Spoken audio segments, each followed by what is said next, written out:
أعوذ بالله السميع العليم من الشيطان اللعين الرجيم.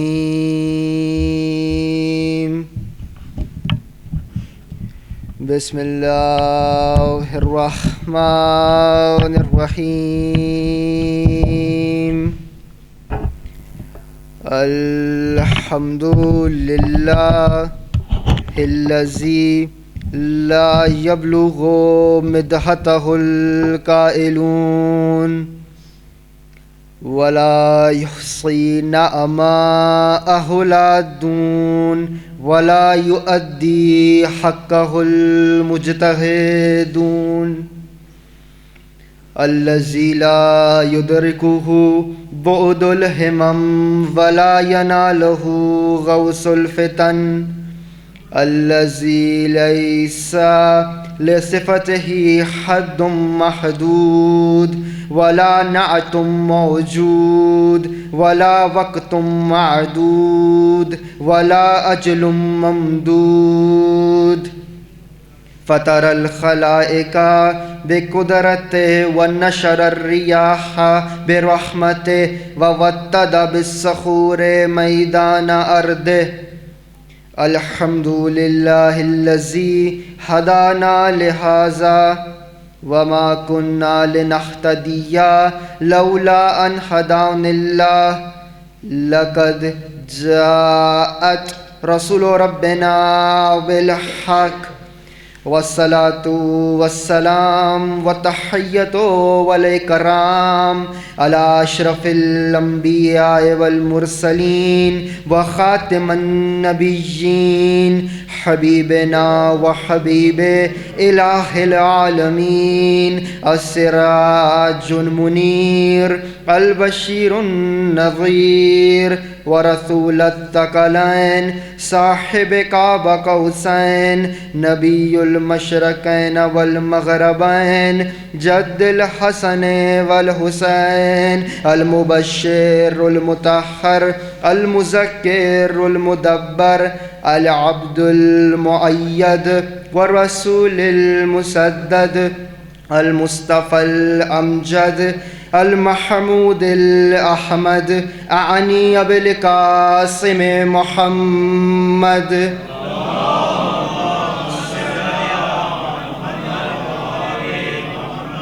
وعلى أهل بيته الطيبين الطاهرين المعصومين الهداة المهديين المقربين المنتجبين الميامين المظلومين الذين أذهب الله عنهم الرجس وطهرهم تطهيرا.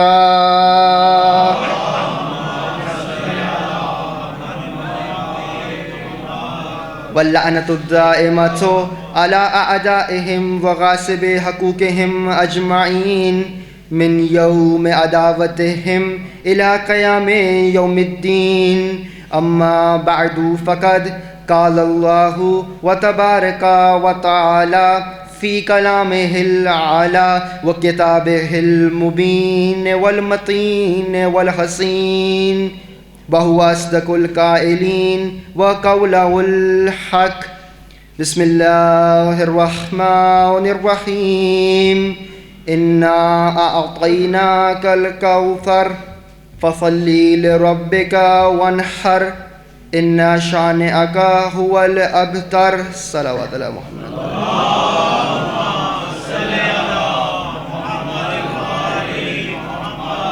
رحم الله من قرأ الفاتحة. بسم الله الرحمن الرحيم. الحمد لله رب العالمين.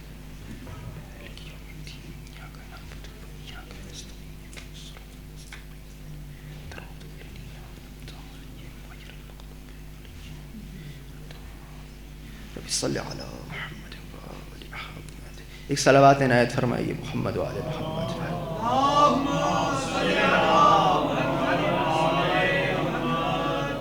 اگر یہ ایک بلندر تھی تو ایک اتنی آہستہ فرمائیں کہ مجھے بھی آواز نہ آئے.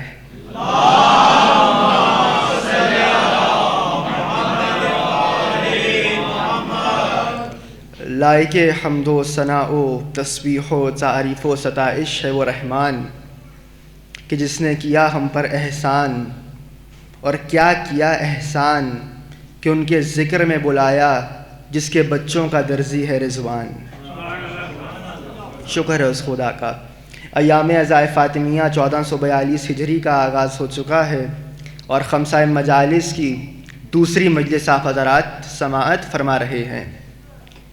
موضوع جس کا انتخاب کیا گیا، بطول بزبان اللہ و رسول، جس میں کوشش یہ کی جائے گی کہ ان احادیث اور ان آیات پر بات کی جائے کہ جو سیدہ کی شان میں ہے۔ گو کہ اس موضوع پہ اشرے بھی کم ہیں، بلکہ میں جملہ اور اچھا کروں، اگر قیامت تک اس موضوع پہ بولا جائے تب بھی کم ہے، چونکہ میں وہ علم پیش کروں گا جو میرے پاس ہے۔ بلکہ میں اور آسان کر دوں، قرآن کی ہر وہ آیت، اکثر ہمارے حضرات خطاب کرتے ہیں کہ جی مولانا آیت تطہیر پہ تو بہت مجلسیں سن لی ہم نے، اب ہمیں اور سننے کی ضرورت نہیں ہے، اس میں جو کچھ ہے ہم نے پا لیا۔ تو میں نے کہا جناب آپ نے جس سے سنا وہ سنا جو اس کو پتا تھا، وہ نہیں سنا جو کچھ اس میں مضمر پنہا پوشیدہ تھا۔ میں یوں کہہ دوں، قرآن کی ہر آیت تب تک محتاج تفسیر و بحث رہے گی کہ جب تک ہر آیت خود بول کے نہ بتائے میرا معنی یہ ہے، یا یوں کہہ دوں قرآن کی ہر آیت تب تک محتاج تفسیر و بحث رہے گی کہ جب تک سیدہ کے قرآن کا ظہور نہیں ہو جاتا۔ ہر آیت پر طلوع صبح قیامت تک بحث ہوتی رہے تب بھی کم ہے۔ سیدہ کی شان، جس سورے کو میں نے سرنامہ کلام میں تلاوت کیا، یہ وہ سورہ ہے کہ جس کے ترجمے سے بلکہ اس کے متن سے بھی مجلسی مجمع تو کم از کم واقف ہے۔ کیا ارشاد ہوا؟ سورہ مبارکہ کوثر، قرآن کا سورہ نمبر 108۔ اچھا لطیف بات ہے کہ جو حضرات علم اعداد نیومرولوجی سے واقف ہیں وہ جانتے ہیں کہ 108 کو ملا لیجئے تو بنتا ہے 9، اور سیدہ کے نام کا عدد ہے 9، تو گویا یہ سورہ بتا رہا ہے کہ سیدہ کی شان کا سورہ ہے۔ سورہ کوثر، سورہ نمبر 108، قرآن کا مختصر ترین سورہ، 3 آیات پر مشتمل، 10 الفاظ پر مشتمل، 42 حروف پر مشتمل یہ سورہ سب سے چھوٹا ہے، مگر یہ کس نے کہہ دیا کہ کام سب سے چھوٹا ہے؟ فطرت کا قانون بن چکا ہے کہ جو شے چھوٹی نظر آئے ہم اسے معمولی سمجھتے ہیں۔ یہ نظر چھوٹی آ رہی ہے تو ہوگی بھی معمولی، یہ چھوٹی نظر آ رہی ہے تو کام بھی چھوٹا ہوگا، مگر خدا کا قانون برعکس ہے۔ جس کو ہم چھوٹا سمجھ رہے ہوتے ہیں خدا اس سے اپنی قدرت کا اظہار کرتا ہے۔ بھئی میں بڑی سامنے کی مثال دوں، اتنی سی چونٹی بڑا سا ہاتھی مار دیتی ہے، جس کو آپ پاؤں کے تلے کچل دیں اور آپ کو پتہ بھی نہ چلے، اس میں اتنی قدرت کتنا بڑا ہاتھی مار دے۔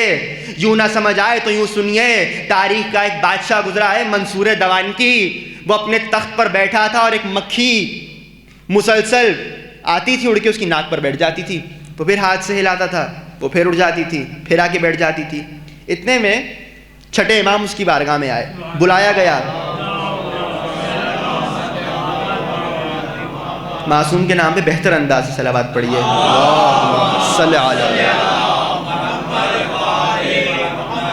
تو اس نے چھٹے امام کو کسی غرض سے خدا نہ خواستہ، اب میں تفصیل پیش نہیں کر سکتا، بلایا تھا تو منتظر تھا، تو امام وارد ہوئے اور اتنے میں ایک مکھی وہ کر رہا تھا جو وہ کرنا چاہ رہا تھا، اور وہ مکھی وہ کر رہی تھی کہ جس پہ خدا نے اس کو مامور کیا تھا۔ وہ بار بار آ کر کے اس کی ناک پر بیٹھ جاتی تھی، وہ اڑاتا تھا پھر آ کر بیٹھتی تھی۔ تو اس نے ایسے ہی امام کی طرف دیکھا اور کہا، فرزند رسول لما خلق اللہ الذباب، اللہ نے اس مکھی کو کیوں پیدا کیا؟ اللہ نے اس مکھی کو کیوں پیدا کیا، اتنی سی مکھی؟ تو امام نے جواب دیا، لیذل بہ جبابرہ، تاکہ تجھ جیسے جابروں کو ذلیل کر سکے۔ کہا کیا معنی؟ کیا تجھے بتا سکے تو حکومت کرنے پہ آئے تو پوری دنیا پہ کرے، اور تیری حکومت نہ چلے تو اتنی سی مکھی پہ نہ چلے۔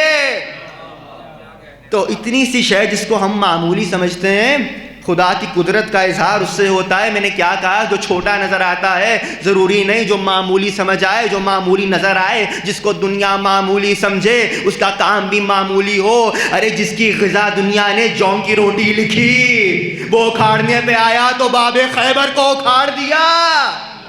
جس کو دنیا بیمار لکھ رہی تھی, جملے پہ جملہ کہہ رہا ہوں, جس کو دنیا نے بیمار کہا تھا, جب وہ بولا تو یزید کو کہنا پڑا اذان دو. زنجیر ٹوٹ جائے گی کہتے ہی یا علی, زنجیر ٹوٹ جائے گی کہتے ہی یا علی, دربار دیکھ لے گا کہ مختار کون ہے. عابد کا وہ جلال تھا دربار شام میں, یزید پوچھتا رہا بیمار کون ہے. کہ جس کو تم معمولی سمجھ رہے ہوتے ہو خدا اس سے اپنی قدرت کا اظہار کرتا ہے. جس کو تم چھوٹا سمجھ رہے ہوتے ہو خدا اپنی قدرت کا اظہار اس سے کرتا ہے. سورہ کوثر قرآن کا سب سے چھوٹا سورہ, مگر یہ کس نے کہہ دیا کہ کام سب سے چھوٹا ہے؟ سورہ سب سے چھوٹا ہے, بات سب سے بڑی ہے. عجب انداز سے خدا نے ارشاد فرمایا انا اعطیناک الکوثر. میں کل کی گفتگو سے مرتبط ہو جاؤں گا. میں نے عرض کیا تھا کہ روزانہ سورہ کوثر سے تبرکاً کچھ جملے لوں گا اور موضوع سے مرتبط ہو جاؤں گا. انا اعطیناک الکوثر, اے حبیب ہم نے کوثر عطا کی. ہم نے اعطیناک آپ کو عطا کی الکوثر. الکوثر کوثر نہیں, الکوثر. اچھا کوثر کا ترجمہ کیا ہے؟ جو عربی سے واقف ہیں, مبالغے کا صیغہ ہے. کثیر نہیں عطا کیا, کوثر عطا کی. تو لکھنے والوں نے لکھا بہت زیادہ کوئی شے جو ہو وہ ہوتی ہے کوثر, جس میں کثرت پائی جاتی ہو. اور اگر الف لام لگ جائے جو کہ الکوثر ہے, جو کہ اس میں ہے, تو اس کا معنی یہ ہے کہ ایسی کثیر شے کہ جس کی حد آپ اور میں معین نہ کر سکیں, جس کی حد آپ اور میں معین نہ کر سکیں. کوثر کس کا لقب ہے؟ کوثر کس کا لقب ہے؟ شہزادی کا, جناب سیدہ کا. جملہ آپ کے حوالے کر رہا ہوں. ارے جس بی بی کے لقب کی حد میں اور آپ معین نہ کر سکیں, اس کے گھرانے کے فضائل کی حد میں اور آپ معین کریں گے.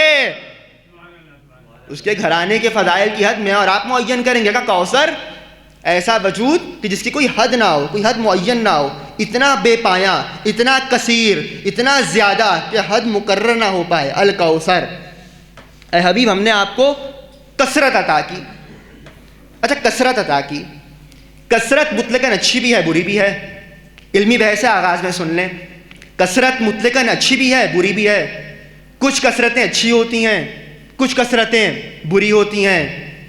علم کی کثرت بہت اچھی ہے جب تک علم کا حیضہ نہ ہو, ورنہ بعض حضرات کو ماشاءاللہ جیسے علم آتا ہے تو دیکھنا بھی پسند نہیں کرتے. بہرحال علم کی کثرت اچھی ہے, مال کی کثرت اچھی نہیں ہے. اگر آپ کے حلال اور واجبات اس میں سے ادا ہیں تو پھر اچھی ہے, لیکن اگر آپ کو غافل کر رہی ہے تو اچھی نہیں ہے. صبر کی کثرت بہت اچھی ہے, حلم کی کثرت بہت اچھی ہے, برداشت کی کثرت بہت اچھی ہے, جھوٹ کی کثرت اچھی نہیں ہے. تو ہر کثرت اچھی نہیں ہوتی. کثرت مطلقاً نہ اچھی ہے نہ بری ہے. بعض کثرتیں اچھی ہیں, بعض کثرتیں بری ہیں. قرآن نے دونوں کو مخاطب کیا. جو اچھی کثرت تھی اس کا نام رکھا کوثر, جو بری کثرت تھی نام رکھا تکاثر. دونوں کا مادہ ایک ہی ہے, کثرت سے ہے. اچھی کثرت کا نام رکھا کوثر, بری کثرت کا نام رکھا تکاثر. جی آپ کہیں گے کیسے؟ الہاکم التکاثر حتی زرتم المقابر. اور مال کی کثرت نے ان کو غافل کر دیا, یعنی بری کثرت کا نام رکھا تکاثر. بری کثرت کہلاتی ہے تکاثر. اور خدا کا اصول بھی عجیب ہے, تم تکاثر کو لات مارو ہم تمہیں کوثر عطا کر دیں گے. ایک جملے سے کل سے مرتبط ہو گیا. ختیجہ نے تکاثر کو لات ماری, اللہ نے کوثر کی ماں بنا دیا. اللہ نے تکاثر کے چھوڑنے پر, تکاثر دے دینے پر ختیجہ کو کوثر کی ماں بنا دیا. اے ختیجہ اب ہم آپ کو کوثر عطا کریں گے. کل گفتگو کہاں آئی تھی؟ سیدہ کا نسب, سیدہ کا شجرہ, سیدہ کا نسب سنایا تھا. جملہ کہہ دوں آغاز میں, سیدہ کا نسب معلوم ہے. سیدہ کون؟ رسول کی بیٹی, محمد ابن عبداللہ ابن عبد المطلب ابن ہاشم ابن عبد مناف ابن قصی ابن کلاب. یہ ہے سیدہ کی اصل. اور سیدہ وہ کہ جن کے بیٹے ہیں حسین، ان کے بیٹے ہیں سجاد، ان کے بیٹے ہیں باقر، ان کے بیٹے ہیں صادق، ان کے بیٹے ہیں کاظم، ان کے بیٹے ہیں رضا، ان کے بیٹے ہیں جواد، ان کے بیٹے ہیں ہادی، ان کے بیٹے ہیں عسکری، ان کے بیٹے ہیں مہدی علیہم الصلاۃ والسلام۔ تو جملہ آپ کے حوالے کر دوں، سیدہ کی اصل بھی معلوم، سیدہ کی نسل بھی معلوم، سیدہ کی اصل بھی معلوم، زہرا کی نسل بھی معلوم، زہرا کی اصل بھی معلوم، زہرا کی نسل بھی معلوم۔ تو مسلمانوں خبردار، زہرا کے مقابلے کسی ایسی کو نہ لانا جس کا شجرہ تم بتا نہ سکو، نسل اس کو اللہ نے نہ دی ہو۔ شجرہ تم بتا نہ سکو، نسل اللہ نے نہ دی ہو۔ زہرا کی اصل بھی معلوم، زہرا کی نسل بھی معلوم، اور زہرا کا شجرہ تو بھائی کیا کہنے، سیدہ کے حسب نسب کے ماں پہ آ جاؤں گا، آ گیا بلکہ جناب ختیجہ پر۔ مگر بعض اوقات یوں ہوتا ہے کہ جو بات میری 2 سال کی تقریر میں بند نہیں ہو سکتی، وہ شاعر کے ایک بند میں بند ہو جاتی ہے۔ ایسا ہی ہے، عرب میں شعراء تھے نا، شعر کہتے تھے، خود نبی کہتے تھے، خود ابو طالب کہتے تھے۔ سیدہ کا نسب بہت پاک ہے، زہرا کا خانوادہ بہت پاک ہے۔ میں نے کل دلائل پیش کیے، موقع نہیں ہے علی اور بھی کردار میں حیدر کے سوا، ہے علی اور بھی کردار میں حیدر کے سوا، فاطمہ کوئی نہیں بنت پیمبر کے سوا، فاطمہ کوئی نہیں بنت پیمبر کے سوا۔ کس میں جرت کے رکھے مہر نبوت پہ قدم، کس میں جرت کے رکھے مہر نبوت پہ قدم، تیرے بچوں کے علاوہ تیرے شوہر کے سوا۔ سیدہ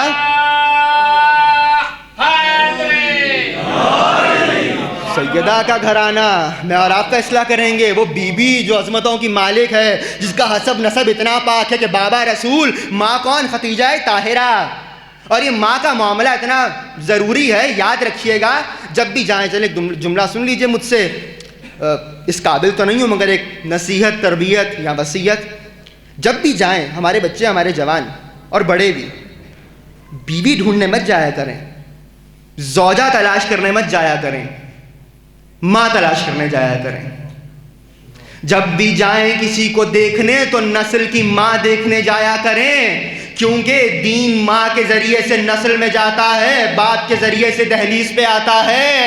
ماں دیندار ہو تو دین نسل میں جاتا ہے۔ جملہ بہت جلدی کہہ رہا ہوں، ماں ہندہ ہو تو بیٹا یزید ہوتا ہے، ماں زہرا ہو تو بیٹا حسین۔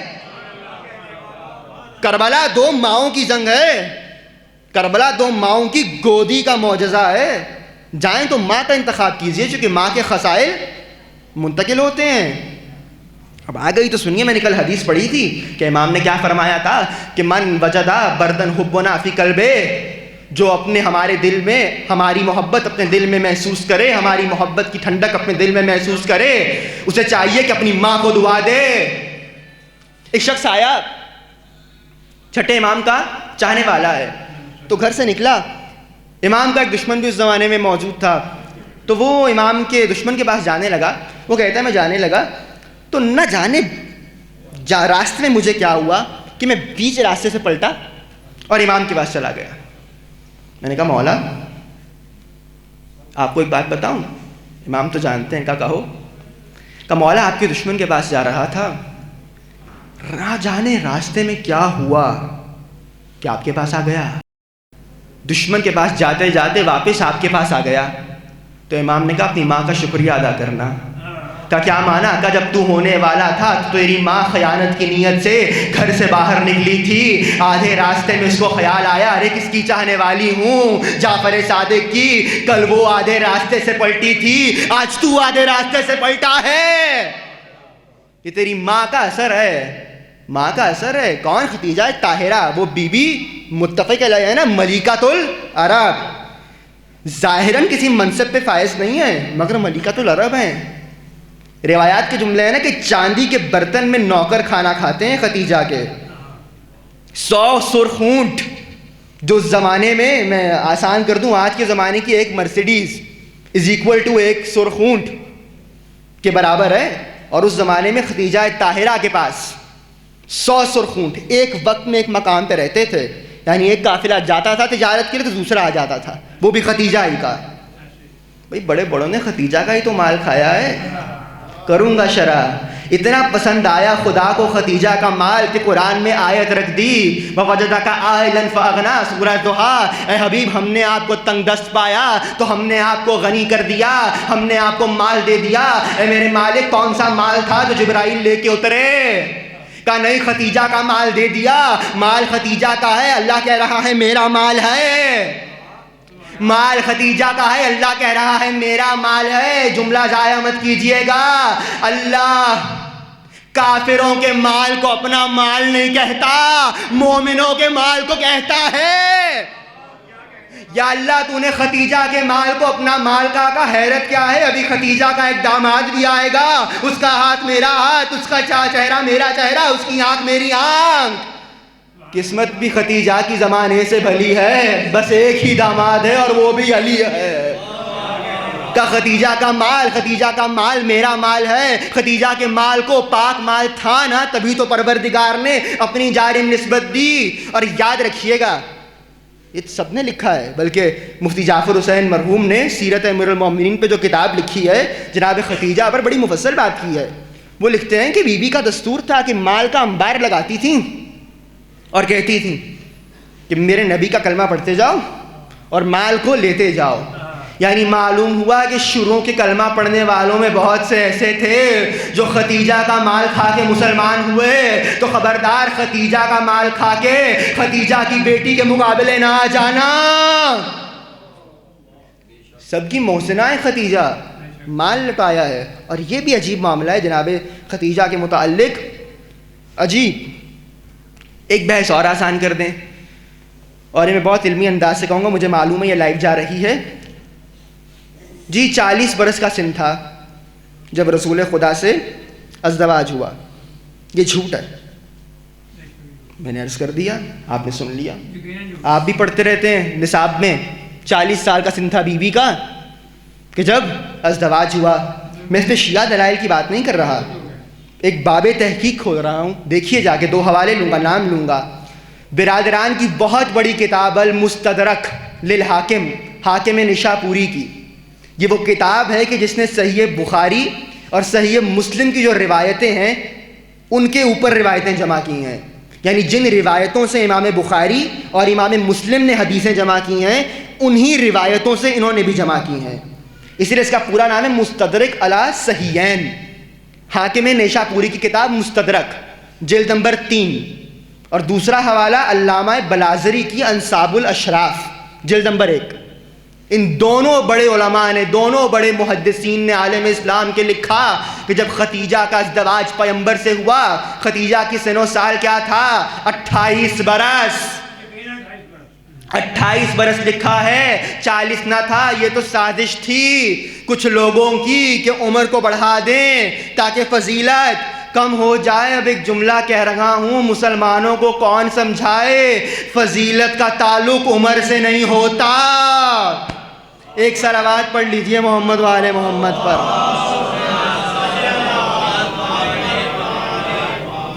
جاگ رہے ہیں؟ میں نے کل بھی عرض کیا تھا کہ میں مسلسل مصروفیات سے حاضر ہوتا ہوں, اس کے بعد بھی مصروفیت, اس سے قبل بھی, مگر اگر آپ میرے ساتھ بولتے رہیں گے تو میں پڑھتا رہوں گا. اگر آپ سو گئے تو آپ سے بہت پہلے میں سو جاؤں گا ممبر پر.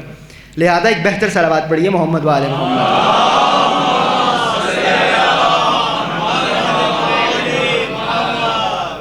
دیکھیں میں آپ سے چاہتا کیا ہوں, میں چاہتا ہوں آپ سبحان اللہ بولیے, آپ الحمدللہ بولیے. یہ کیا ہے سبحان اللہ الحمدللہ؟ تسبیح. یہ تسبیح کیا ہے؟ عبادت. میرے سامنے الحمدللہ انسان ہی بیٹھے ہیں, ایسا ہی ہے. تو قرآن نے کیا کہا تھا؟ ما خلقت الجن والانس الا لیعبدون. ہم نے جنوں اور انسانوں کو خلق نہیں کیا مگر اس لیے کہ ہماری عبادت کریں. تو میں تو آپ سے چاہ رہا ہوں کہ اپنے مقصد خلقت کو پورا کریں. 2 عبادتیں میں نے سنا دیں, ایک عبادت نبی کی زبان سے سنا دوں, ذکر علی و عبادہ, علی کا ذکر بھی عبادت ہے. تو لہذا عبادت کرتے رہیے میرے ساتھ. یہ مجلس اعزاء, یہاں 2 طرفہ عبادتیں ہوتی ہیں. یہاں میں ممبر سے عبادت میں مصروف ہوں تو آپ مجمع میں عبادت میں مصروف ہیں. یہاں ملائکہ موجود ہیں. کب؟ کون؟ ختیجہ طاہرہ. کتنی بڑی بیوی ہیں ختیجہ. 28 برس سن ہے. میں نے علمی بات کی ہے, اس پہ تحقیق کیجئے, میں نے حوالے پیش کیے ہیں آپ کی بارگاہ میں. کون ہے ختیجہ؟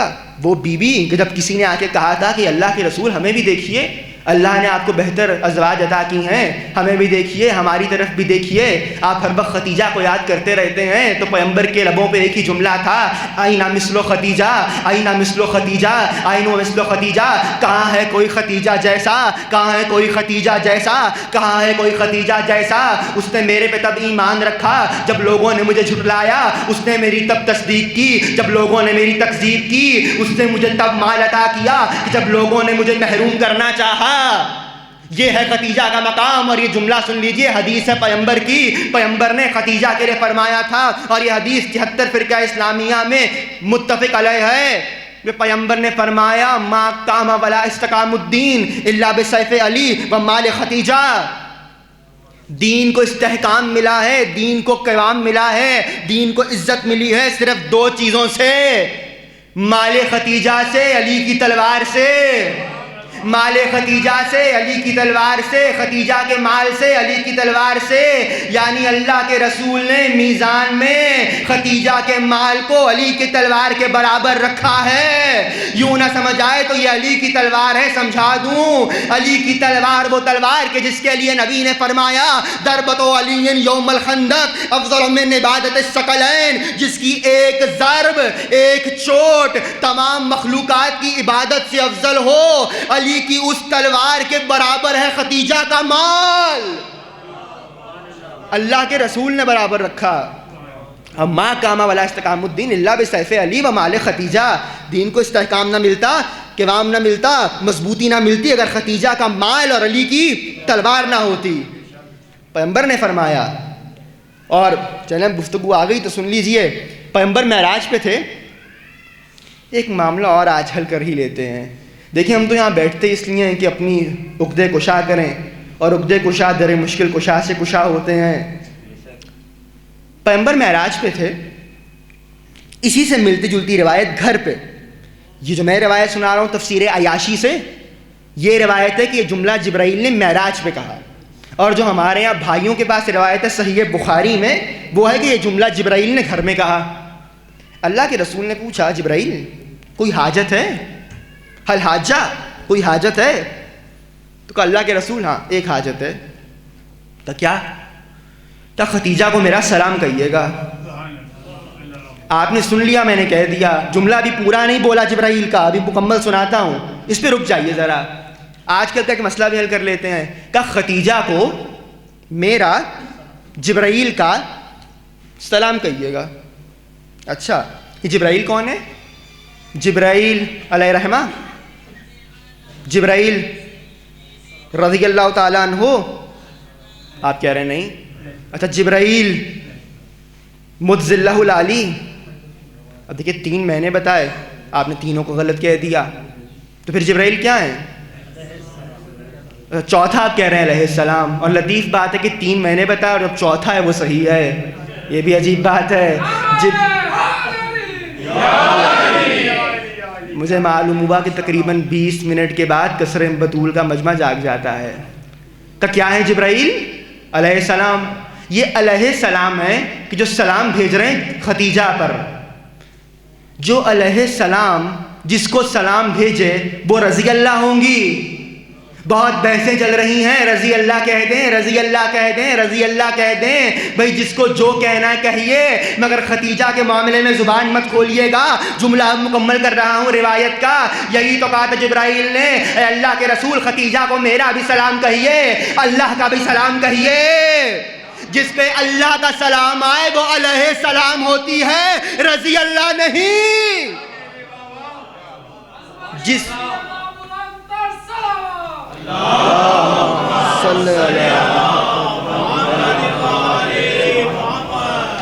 جس بی بی کو جو مرضی کہیے، آپ کی مرضی، مگر ختیجہ کے معاملے میں احتیاط کیجیے گا۔ جناب ختیجہ کے لیے نص موجود ہے، اللہ نے سلام بھیجا، جبرائیل نے سلام بھیجا۔ ارے جن پہ ان کا سلام آ جائے وہ رضی اللہ ہوں گے، جن پہ علیہ السلام کا سلام آ جائے وہ سلام اللہ علیہ ہوں گی، ان پہ اللہ کا سلام ہوگا۔ چاہتا تو اس پہ رکتا مگر وقت نہیں ہے۔ ختیجہ وہ بی بی جو اتنا بڑا وجود ہے کہ خدا کا سلام ہے۔ اور یہ بھی عجیب معاملہ ہے کہ علم نفسیات، سائیکائٹرسٹ جو ذہن کو پڑھتے ہیں اور نفسیات کا مطالعہ کرتے ہیں، وہ لکھتے ہیں کہ انسان میں ایک فطرت پائی جاتی ہے. مشکل تو نہیں پڑ رہا بہت؟ ساتھ ہیں میرے؟ سنیں گے؟ وہ کہتے ہیں کہ انسان میں ایک فطرت ہے، انسان کو وہ انسان پسند آتا ہے کہ جو اس کے جیسا ہو. بے دین کو دیندار پسند نہیں آتا، دیندار کو بے دین نہیں پسند آتا، دیندار انسان کو دیندار ہی پسند آتا ہے، بے دین کو بے دین ہی پسند آتا ہے. جھوٹے کو سچا اچھا نہیں لگتا، سچے کو جھوٹا اچھا نہیں لگتا، جھوٹے کو جھوٹا اچھا لگتا ہے، سچے کو سچا اچھا لگتا ہے. بڑی آسانی ہو گئی، ایک جھوٹا ڈھونڈ لیجئے، جتنے اس کے ساتھ ہوں گے سارے جھوٹے. شرح تو نہیں کروں گا. تو لہذا انسان جیسا ہو اس کو ویسا انسان پسند ہوتا ہے. ختیجہ نے رشتہ بھیج کے بتا دیا، ختیجہ نے رشتہ بھیج کے بتا دیا کہ مسلمانوں اوصاف میں میں رسول کے برابر ہوں. ارے تبھی تو یہ صدیق ہے، میں صدیقہ، یہ طاہر ہے، میں طاہرہ.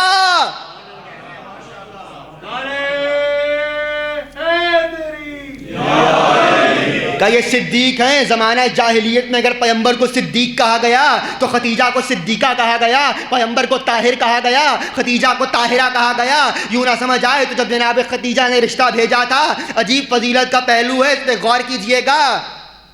جب جناب ختیجہ نے رشتہ بھیجا میسرہ یا نفیسہ کے ہاتھ، تو کیا ہوا؟ بھیجا. اس میں اپنی وجوہات موجود ہیں، موقع نہیں ہے. جب بھیجا تو اللہ کو یہ بھیجنا اتنا پسند آیا کہ قیامت تک جب بھی نکاح ہوگا اور نکاح میں دو مولانا بیٹھ جائیں گے اور سیغہ پڑھنا شروع کریں گے تو سیغے کا آغاز عورت کی طرف سے ہوگا. ہمیں ختیجہ کا بھیجنا اتنا پسند آیا، ہم نے قیامت تک ختیجہ کی رسم کو باقی رکھا. فقہ کے اندر بھی عظمت اہل بیت پوشیدہ ہے. ختیجہ نے پہل کی، اللہ نے قیامت تک کے لیے سیغے کی پہل ہی عورت کی جانب سے رکھی کہ پہل خاتون کی طرف سے ہوگی. اور اس میں بھی لطیف عجیب بات یہ ہے کہ جب رشتہ بھیجا، اب تمام تواریخ، حتیٰ حضرت علامہ گوگل بھی انہوں نے بھی یہی لکھا، مفتی فیس بک کا بھی یہی فتویٰ ہے کہ جب رشتہ آیا تو پیغمبر نے ایک شخصیت سے مشورہ کیا. کون؟ ابو طالب. کہ چچا جان رشتہ آیا ہے، کر لوں؟ تو آپ نے فرمایا بھتیجے کر لیجئے، نکاح پہ تو بعد میں آؤں گا، پہلے یہ جملہ تو دیکھیے. چچا جان رشتہ آیا ہے، آیا میں خدیجہ سے ازدواج کر لوں. ابو طالب سے لے رہے ہیں مشورہ، ابو طالب کہہ رہے ہیں کر لیجئے، اور پیغمبر کر رہے ہیں. قرآن کی ایک آیت سنا دوں آپ کو، سورہ احزاب، یا ایھا النبی اتق اللہ ولا تطیع الکافرین والمنافقین. اے اللہ کے نبی نہ کافروں کی مانیے نہ منافقوں کی مانیے. ابو طالب کر لوں کا بھتیجے کر لیجئے. یا تو مانو قرآن میں یہ آیت نہیں ہے، یا تو یہ مانو کہ ابو طالب کے مشورے سے نہیں کیا. اگر کچھ نہ جھٹلا سکو تو پھر مانو ابو طالب مومن تھے نا، تبھی تو پوچھا. اور میری آپ کی مجال کل ایمان کے بابا کے ایمان پہ بات کریں. اگر کل ایمان کے بابا کے ایمان پہ بات ہوگی پھر ہر ایک کے باپ کے ایمان پہ بات ہوگی. یہ تو اصول ہے. ابو طالب سے پوچھا کہ کر لیجئے. ابو طالب نے، سنتے رہتے ہیں آپ خطبہ نکاح، ابو طالب نے پڑھا. اچھا عجیب جملہ ہے، کچھ احسان ہے ابو طالب کے، سنا دوں ختیجہ کے ذکر میں. 4 احسان ہے، ذمہ داری سے کہہ رہا ہوں، جو ہیں ہی ابو طالب کے، اللہ کے رسول پہ. بھائی بھتیجے پہ نہیں ہے. اللہ نے قرآن میں، اللہ جانتا تھا یہ میری مخلوق ہے، کہاں کہاں سے جزئیات نکالے گی کہ بھائی بھتیجے تھے تو مدد کی. ایسا نہیں ہے، بھتیجے کے عنوان سے مدد نہیں کی. ماں محمد اللہ رسول، محمد کچھ نہیں مگر میرا رسول. محمد کون ہے؟ میرے رسول. رسول کی مدد کی. کیا پہلی، چلے اب وقت نہیں، صرف 2 احسان سناؤں گا. 4 سوچے تھے، 2 سناؤں گا چونکہ مجھے گفتگو آج ایک منزل پہ اور جلد آپ لوگوں کو فارغ بھی کرنا ہے، چونکہ مجھے معلوم ہے یہاں پاس دوسری جگہ بھی مجالس منعقد ہیں، آپ کی بھی آگے مصروفیت ہے، ہماری بھی. کہ کیا پہلا احسان ابو طالب کا یہ ہے کہ اللہ کے رسول کا نام رکھا. اللہ کے رسول کا نام رکھا. 2 اقوال ہیں، یا عبد المطلب یا ابو طالب جی آپ نے کس طرح کہہ دیا، اللہ کے رسول کا نام رکھا، یہی تو کہا تھا سمیتہ محمد، میں ان کا یہ نام رکھ رہا ہوں. سب نے لکھا، چچا اور دادا نے مل کے نام رکھا. اللہ کے رسول کا ایک احسان. دوسرا احسان یہ تھا کہ اللہ کے رسول کس کے گھر میں آئے؟ ابو طالب کے گھر میں. جی آپ نے کیسے کہہ دیا؟ جائیے تاریخ پڑھیے، آج بھی جناب عبداللہ کی قبر مدینہ میں موجود ہے. ان کا قیام مدینے میں رہتا تھا. رسول مکے میں دنیا میں آئے ہیں اور مکے میں گھر ہے ابو طالب کا. دو احسان، ابو طالب کے گھر آئے. تیسرا احسان، ابو طالب نے خطبہ نکاح پڑھا. میں نے 4 سوچے تھے، 3 سنا دیے. ابو طالب نے نام رکھا، ابو طالب نے نکاح پڑھا، ابو طالب کے گھر میں آئے. میں نے بہت سوچا پروردگار یہ سارے احسان ابو طالب کے کیوں؟ کہ حل جزاء الاحسان الا الاحسان، احسان کا بدلہ احسان ہوتا ہے. اے ابو طالب تو نے میرے نبی کا نام رکھا، میں تیرے علی کا نام رکھوں گا. میرا نبی آیا ہے تیرے گھر میں، تیرا علی آئے گا میرے گھر میں. جملہ آپ کے حوالے. تیسرا احسان، یا علی اے ابو طالب میرے نبی کا نام تو نے رکھا، تیرے علی کا نام میں رکھوں گا. میرا نبی آیا ہے تیرے گھر میں، تیرا لال آئے گا میرے گھر میں. اور اے ابو طالب تو نے میرے محمد کا نکاح پڑھا فرش پر، میں تیرے علی کا نکاح پڑھوں گا عرش پر.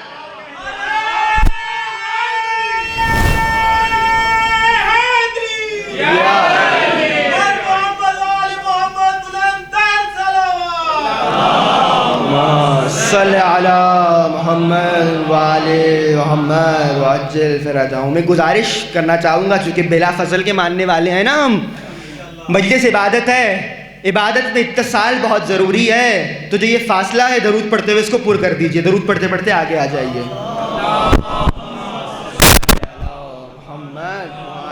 اس سے بہتر انداز سے درود پڑھتے ہوئے آگے آ جائیے. صلی علی محمد وعلی محمد. ایک اور صلوات پڑھیے، محمد وعلی محمد.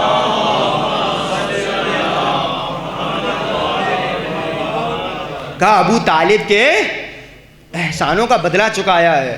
اور عزیزان یاد رکھیے گا، یہ بھی عجیب، خدا کی قسم، ابو طالب کے احسان. ابو طالب نے نکاح پڑھا، نکاح آپ سنتے رہتے ہیں، الحمدللہ الحمدللہ الحمدللہ. ابھی قرآن نہیں آیا. الحمدللہ الحمدللہ الذی جعلنا من ذریت ابراہیم وزرع اسماعیل. کبھی موقع رہا تو سناؤں گا. آپ یہ سنتے رہتے ہیں کہ رسول کے نکاح میں ابو طالب نے الحمدللہ کہا.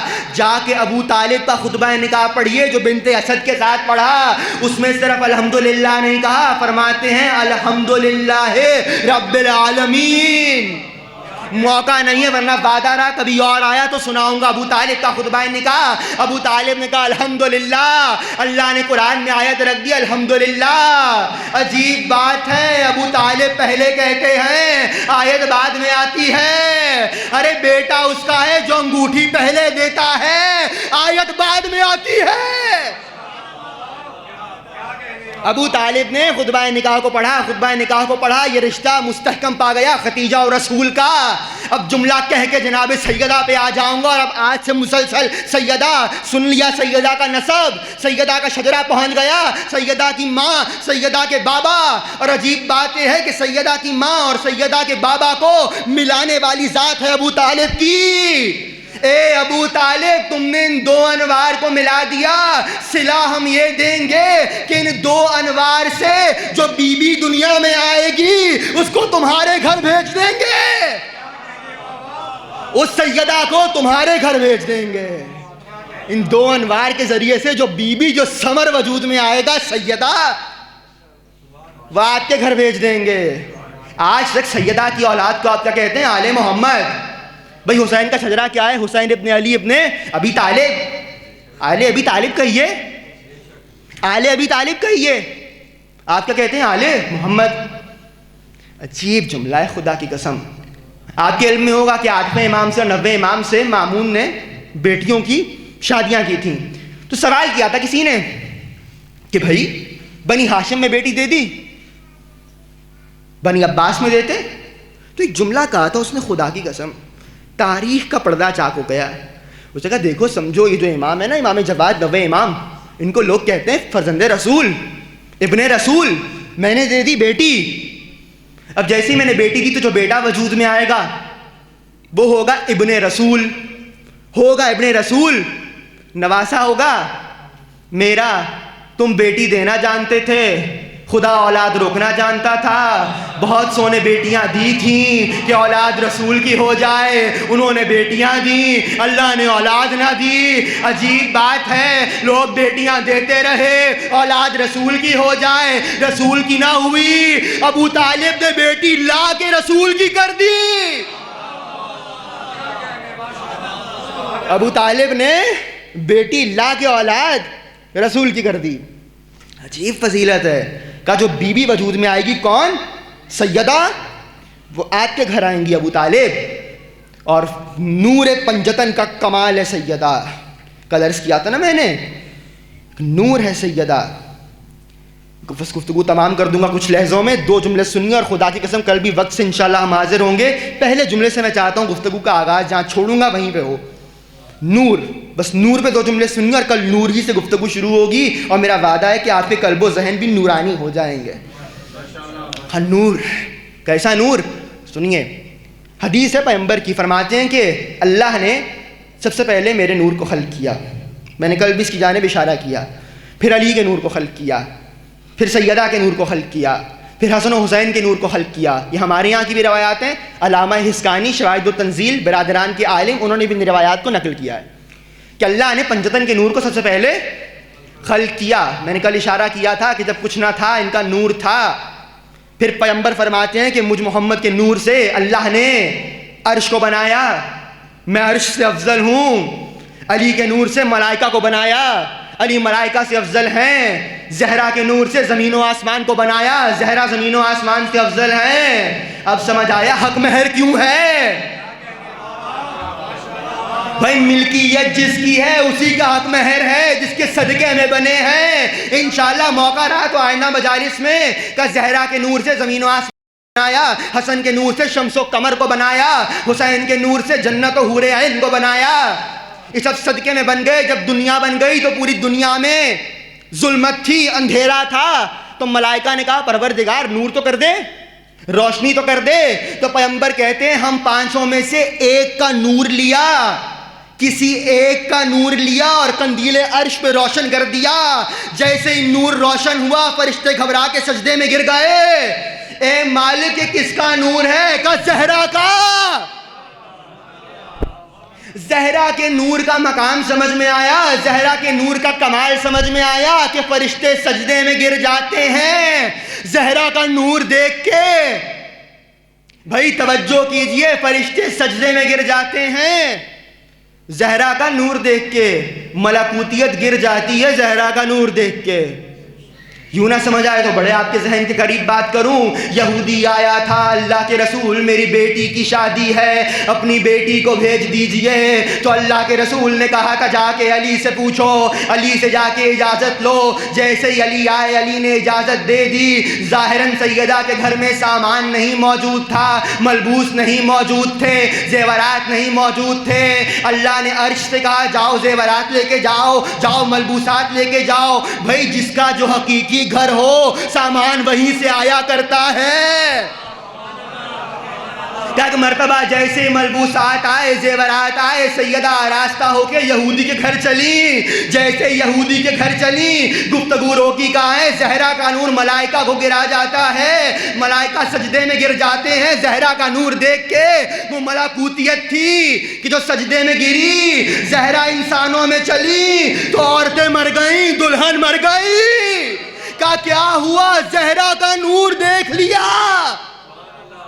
روایت کہتی ہے جیسی سیدہ یہودی کے گھر والے دھوئیں, عورتوں نے دیکھا یہودیوں نے وہ بے ہوش ہو گئیں, دلہن نے دیکھا وہ مر گئی. کیا ہوا؟ وہ زہرا کا نور تھا, وہ ملکوتیت تھی کہ تو سجدے میں گری. یہ انسان ہے, ملک سے کم ہے, مر گیا. ایسا نور زہرا کا. زہرا کے نور کا کمال یہ کہ کسی کو بے ہوش کر دے, کسی کو سجدے میں گرا دے. مجھے نہیں معلوم کون سا نور تھا جس کا ایک ٹکڑا موسیٰ نے کوہ طور پہ دیکھا تھا. شرح کرنا ہوگی. میرا پچھلا مجمع سو رہا ہے شب ہجرت کی نیند. ایک صلوات پڑھیے محمد والے محمد پر.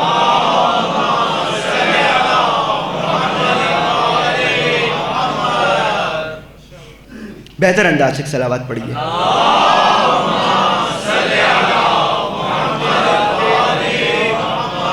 سیدہ کا نور کیا ہوا تھا طور پہ؟ موسیٰ جب لے کے گئے تھے تو جائیے علماء مفسرین میں بحث ہے. خدا نے جو تجلی کی تھی وہ عین خدا نہیں تھا. اگر خدا خود سمٹ کے آ جاتا تو کیا خدا کسی مکان کو چھوڑ کے آیا ہے؟ جو مکان و زمان کو چھوڑے یعنی کوئی شے ہے، وہ خدا نہیں ہے. کہ وہ تجلی تھی، ایک نور کا جز تھا. اب کون سا نور تھا دیکھیے روایات میں، ہر چیز میرے ذمہ تو نہیں ہے، مگر اس نور کی پہچان یہ تھی کہ موسیٰ کے ساتھ جانے والے مر گئے تھے اور موسیٰ بے ہوش ہو گئے تھے. ایک ہی نور ہے جو ملائکہ کو سجدے میں گرا دیتا ہے، لوگوں کو بے ہوش کر دیتا ہے. دلہن مر گئی، جب دلہن مر گئی تو ایک مرتبہ بی بی نے ہاتھوں کو دعا کے لیے اٹھا دیا، ہاتھوں کو دعا کے لیے اٹھا دیا تو آپ کا سنا ہوا واقعہ ہے، روح واپس آ گئی. ارے سلام زہرا کے اختیار پہ خدا کی جانب گئی ہوئی روح کو واپس پلٹا لیتی ہے. سلام زہرا کی ولایت پہ، سیدہ کی ولایت، سیدہ کا اختیار یہ ہے کہ خدا کی جانب جو روح پلٹ جائے اس کو واپس جسد میں پلٹا دیتی ہیں. سیدہ کی ولایت، سیدہ کے نور کا یہ کمال ہے کہ سیدہ کا نور، مجھے معلوم ہے میں 8:50 سے بیٹھا ہوں، انشاءاللہ 9:50 تک ختم کر دوں گا. سیدہ کا نور وہ ہے کہ جو پیشانی کو خم کر دیتا ہے، جس کے آگے کوئی ٹک نہیں پاتا. یہ نور ایسا نور ہے، تبھی تو فرمایا کہ زہرا کا ایک لقب زہرا ہے. کہ زہرا کیوں کہا جاتا ہے، سیدہ کا ایک نام زہرا کیوں ہے؟ تو مولا نے فرمایا اذا قامت فی محرابها زہرا نورها لأہل السماء کما تظہر کواکب لأہل الارض. جب سیدہ مصلی عبادت پہ کھڑی ہوتی تھیں تو زہرا کا نور آسمان والے یوں دیکھتے تھے جیسے زمین والے ستارے. سوال کرتے تھے پروردگارا یہ زمین سے کیسا نور آ رہا ہے؟ کہ سیدہ مصلی پہ ہے. سیدہ کا نور یوں نہ سمجھ آئے تو وہ روایت سن رکھی ہے نا آپ نے، آخری روایت شاید اور ختم الدعا. سیدہ کا نور مصلی پہ، روایت کہتی ہے کہ صبح کے وقت، فجر کے وقت جب سیدہ مصلی پہ آتی تھیں تو سیدہ کے چہرے سے ایک سفیدی نمودار ہوتی تھی، سفید نور نکلتا تھا زہرا کے گھر سے.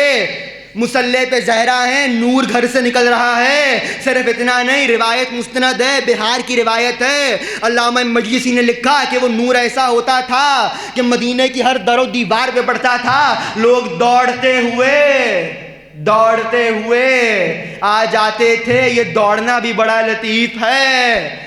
دوڑتے ہوئے آتے تھے، اللہ کے رسول یہ کیسا نور ہے؟ تو نبی فرماتے تھے جاؤ سیدہ کے گھر جاؤ. سیدہ کے گھر جاتے تھے، دیکھتے تھے کہ گھر سے نور سفید رنگ کا نمودار ہو رہا ہے. پھر واپس آتے تھے، اللہ کے رسول وہیں سے ہے کہ زہرا فجر کی نماز کے لیے کھڑی ہے. یہ سیدہ کا نور کا جیسی ظہر کا وقت آتا، ظہر کے وقت خدا کی خشیت سے، خدا کے روب و دبدبے سے زہرا کے چہرے پہ زردی آ جاتی تو ایک زرد نور سیدہ کے گھر سے برآمد ہوتا، مدینے کے در و دیوار پہ پڑتا. لوگ پھر جاتے اللہ کے رسول کیسا نور ہے؟ کہا سیدہ کے گھر جاؤ، سیدہ کے گھر جاؤ، جا کے دیکھو. جیسے ہی دیکھتے تھے تو ایک نور، مغربین کے وقت سیدہ خوشی سے سرخ ہو جاتی تھیں.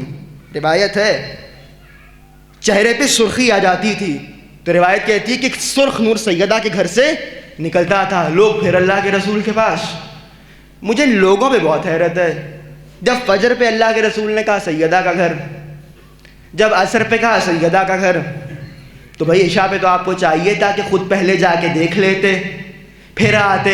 یہ بار بار آنا بتا رہا ہے کہ سوچتے تھے کاش کسی اور کے حجرے کی طرف بھی اشارہ ہو جائے، مگر زہرا سے مقابلہ کون کرے؟ زہرا زہرا ہے، خدا کی قسم.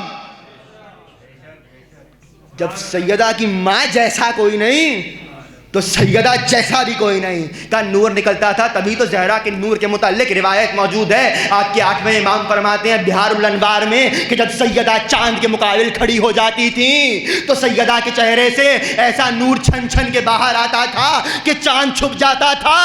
کہنا پڑتا تھا بی بی ذرا ہٹ جائیے, چاند نظر نہیں آ رہا. ارے جو صدقے میں بنا ہو اس کی مجال کی ٹک جائے. سیدہ کا نور ایک طعم, ایک کمال رکھتا ہے. سیدہ کا نور اتنا بلند ہے. اب یہ نور کہ وقت نہیں رہا ورنہ پیش کرتا, کل انشاءاللہ پیش کروں گا. میرا وعدہ آپ سے رہا کہ یہ نور سیدہ کا دنیا میں کیسے آیا, اس دنیا میں یہ نور کیسے آیا. اب نور کی بات ہو رہی ہے تو بس ایک روایت سنیے تاکہ نور کی گفتگو مکمل ہو, اور کل پیش کروں گا کہ نور دنیا میں کیسے آیا.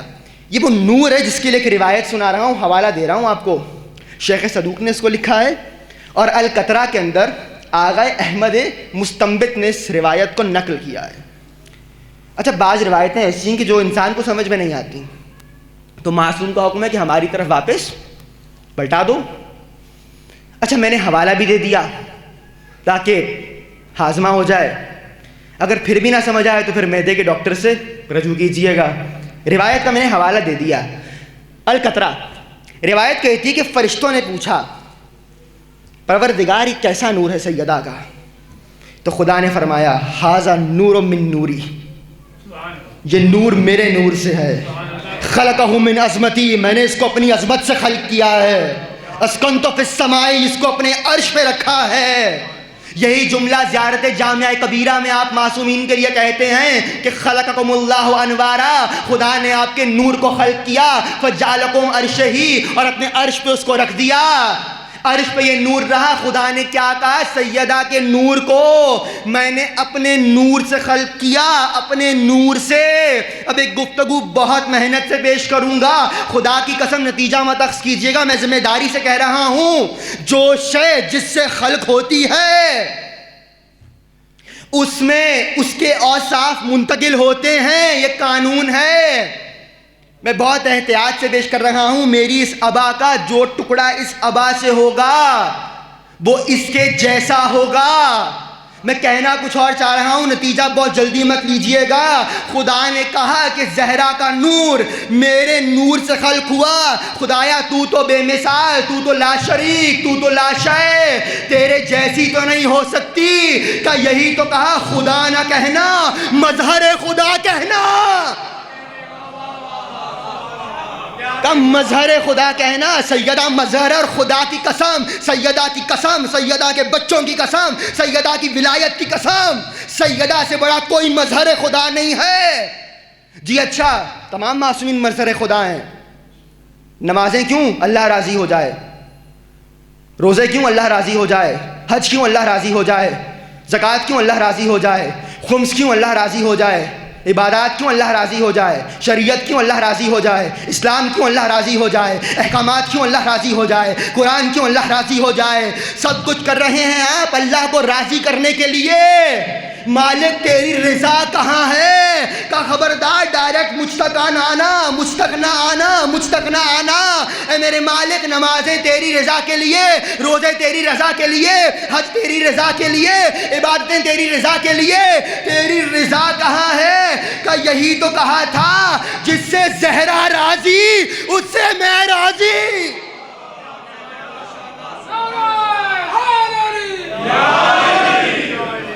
کہ جس سے زہرا راضی, جب مخلوق رضا کے لیے میری طرف دیکھے گی میں زہرا کی طرف پلٹا دوں گا. میری رضا کا ظہور سیدہ کے وجود سے ہوگا, جس سے سیدہ راضی ہو جائے گی اس سے میں راضی. آخری جملہ کیا کہنے سیدہ کے, بابا رسول اللہ, شوہر ولی اللہ, بیٹے حجت اللہ, رضا رضا اللہ, غضب غضب اللہ, محب رحمت اللہ, دشمن لعنت اللہ.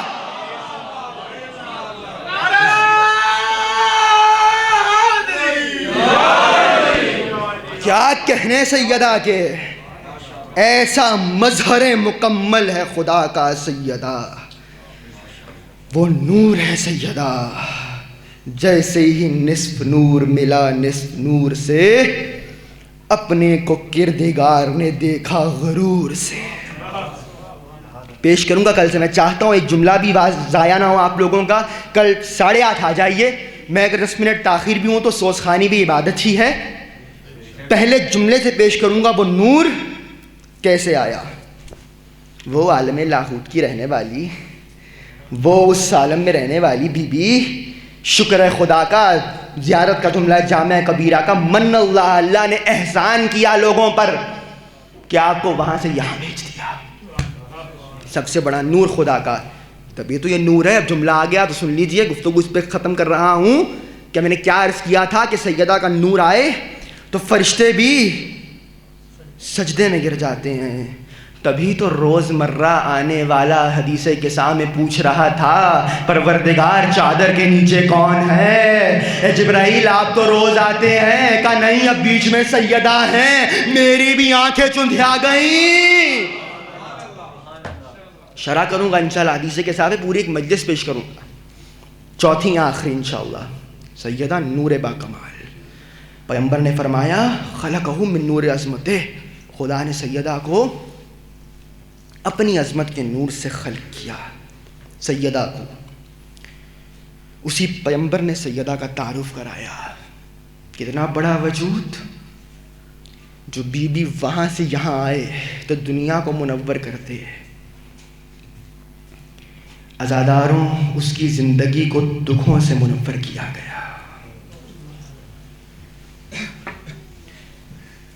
غم و اندوہ سے سیدہ کی زندگی کو منور کیا گیا. آج شب جمعہ ہے نا. میرے بھائی نے کلام بھی پڑھا مجھ سے پہلے. مجھے فرمائش کی گئی ہے, بانیان نے فرمائش کی ہے, مگر میں چونکہ ایام فاطمیہ ہیں کچھ جملے بی بی پہ کہوں گا, پھر فرمائش پوری کروں گا. کون سیدہ جس کے لیے لکھا ہے دنیا نے کہ بعد از رسول صرف روتی رہی فاطمہ. میں نے کل عرض کیا تھا نا, اتنا روئی فاطمہ, اتنا روئی فاطمہ کہ جملہ ہے تاریخ کا کہ ہر وقت سر پہ ایک پٹی بندھی رہتی تھی رسول کی بیٹی کے, اور ایک جملہ کہتی تھی بابا ارحم غربتنا, میری غربت پہ رحم کیجیے. بابا سیدہ اکیلی ہو گئی تھی, کیسا روتی تھیں. عزاداروں سنا ہے نا آپ نے, اتنا روتی تھیں کہ مدینے والے علی کے پاس آ گئے. کہ یا علی سیدہ سے کہیے یا دن میں گریا کرے یا رات میں گریا کرے. کہ کیا ہوا؟ کہ سیدہ کے رونے سے ہمارے رونے میں خلل آتا ہے. زہرا نے یہی تو جواب دیا تھا, یا علی مدینے والوں سے کہہ دیجئے اب زہرا زیادہ دن کی مہمان نہیں ہے, اب دوبارہ رو کے تمہیں تنگ نہیں کروں گی. کبھی سوچا ہے آپ نے اس روایت میں کہ زہرا تو گھر میں روتی تھی, یہ بھرے مدینے میں کیوں آواز جاتی تھی؟ عزاداروں علماء نے شرح کی ہے. وہ کہتے ہیں جب زہرا روتی تھی نا تو حسن روتے تھے, جب حسن روتے تھے نا تو حسین روتے تھے, جب حسین روتے تھے تو علی روتے تھے, جب پنجتن روتے تھے تو زمین و آسمان روتے تھے. بھرا مدینہ گھبرا جاتا تھا, ارے یہ کون ہے جن کے رونے سے کائنات میں تلاطم آ گیا.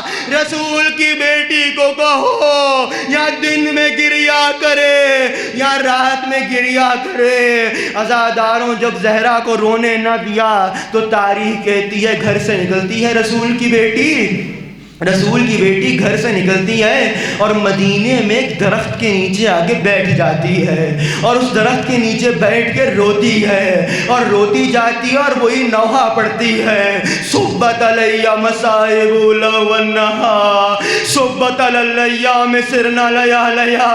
اے بابا آپ کے بعد مجھ پر وہ مصائب آئے کہ اگر روشن دنوں پہ پڑ جاتے تو وہ رات میں بدل جاتے. علی کہتے ہیں ایک دن سیدہ رونے کے لیے نکلی, گھر جلدی واپس آ گئی. میں نے کہا بی بی کیا ہوا؟ کہ یا علی میں گئی تھی, مدینے والوں نے وہ درخت کاٹ دیا, مدینے والوں کو میرا سائے میں بیٹھنا گوارا نہیں ہے.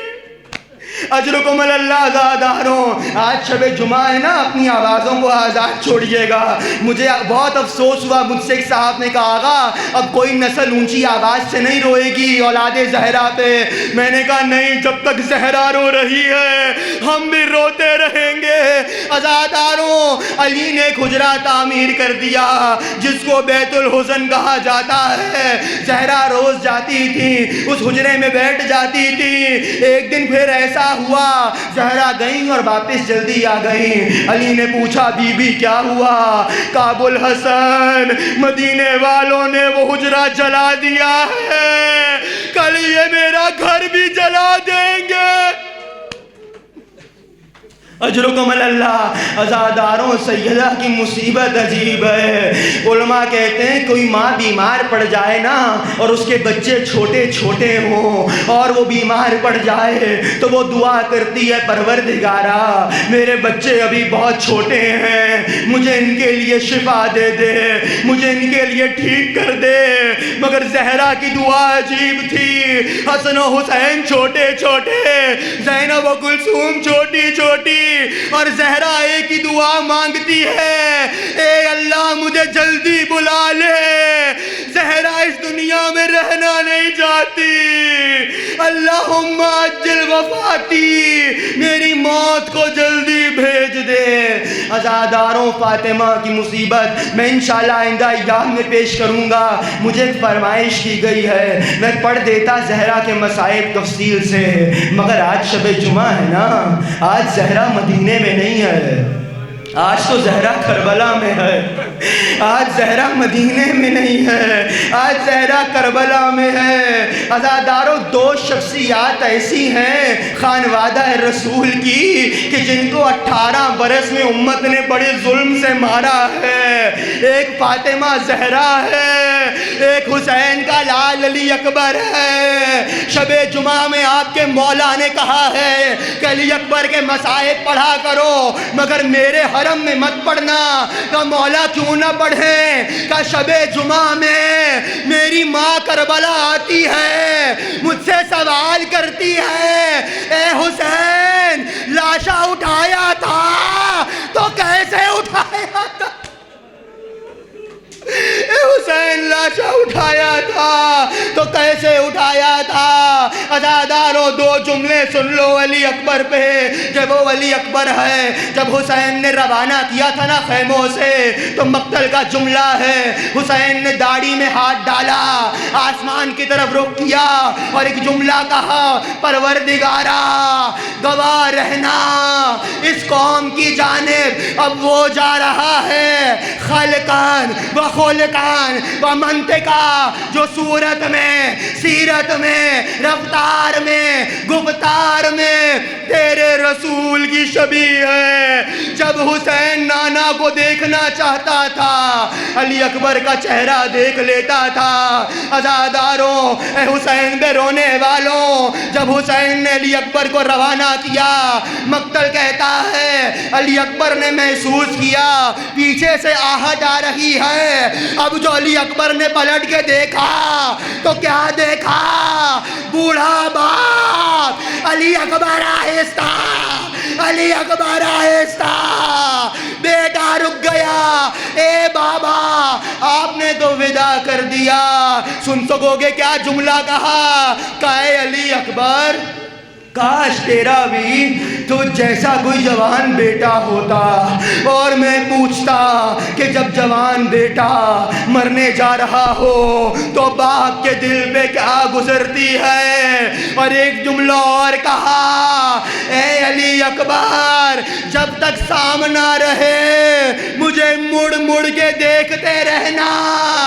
عزاداروں، علی اکبر چلے، روایت کا جملہ ہے حسین ایک بلندی پہ آئے، اپنے علی اکبر کی جنگ دیکھ رہے تھے۔ علماء کہتے ہیں علی اکبر حسین کو اتنا پیارا تھا، اس کی بہت سی وجوہات ہیں۔ چہرے میں محمد تھا، نام سے علی تھا، سن 18 برس کا تھا۔ ماں یاد آتی ہوگی نا، ارے میری ماں بھی 18 برس کی تھی۔ علی اکبر جنگ کر رہے ہیں، حسین ایک بلندی پر ہے۔ جانتے ہیں کیا ہوا؟ حسین نے دیکھا کہ علی اکبر جنگ کر رہے ہیں، کوئی بی بی ہے جو پشت خیمہ پہ کھڑی ہے۔